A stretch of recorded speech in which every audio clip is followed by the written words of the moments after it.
What's up guys? Marami-rami na rin nagtatanong kung paano ang setup ko ng camera, kung paano ko nagagawa yung mga angle na ganito.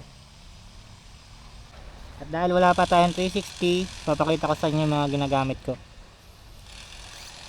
Watch na lang kayo. So ito guys, ito yung ginagamit natin bracket. Bale, nabili ko lang to sa TikTok para sa 100 plus lang.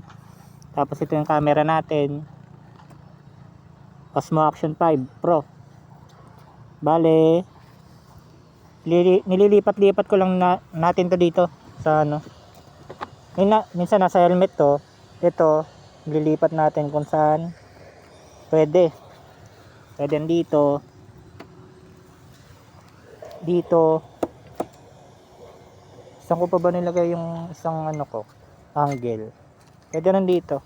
Sa kabila naman dito. Pakita ko lang sa inyo kung paano. Guys, set up yan pag nasa unahan ng ano. Sa may size 0 na kami.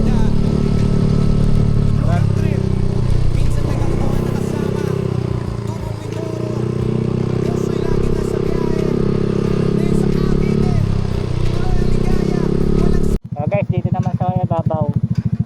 Sa helmet naman natin lagay kung paano magiging result niya. Tumatakbo na tayo. Patch na lang.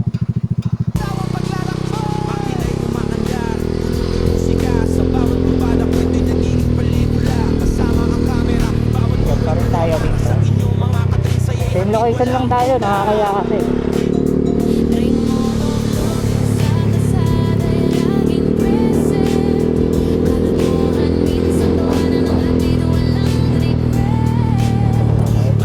Lipat naman natin siya dito. Sa likod naman natin ilagay. Dito. So, ganito siya guys.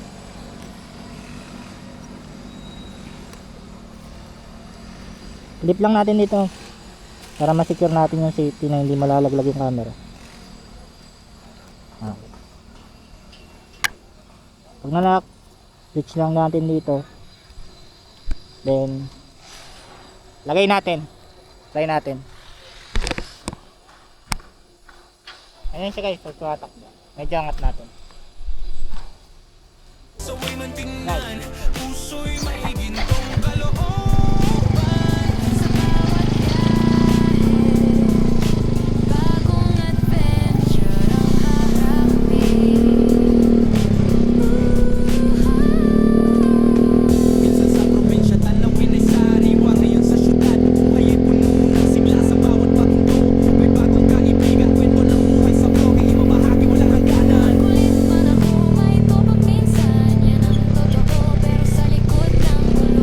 Lipat natin sa may footrest mga idol para malaman natin kung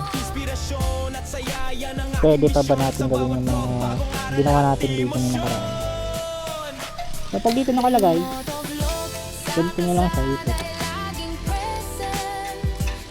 Malipitin lang para sumikot.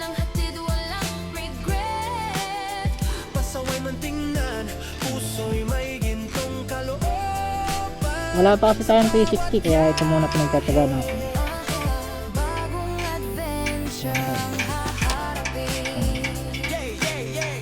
Tapos lipat natin itong camera. Tingnan natin yung result. Unbox yun natin guys. Bale, check na lang natin kung ano magiging result niya.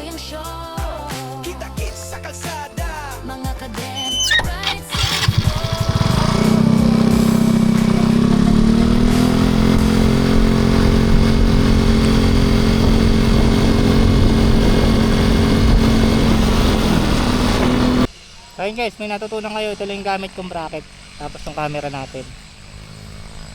So sana nakatulong sa mga aspiring nating content creator. Pwede rin to sa cellphone guys. Lagay ko lang sa comment section natin.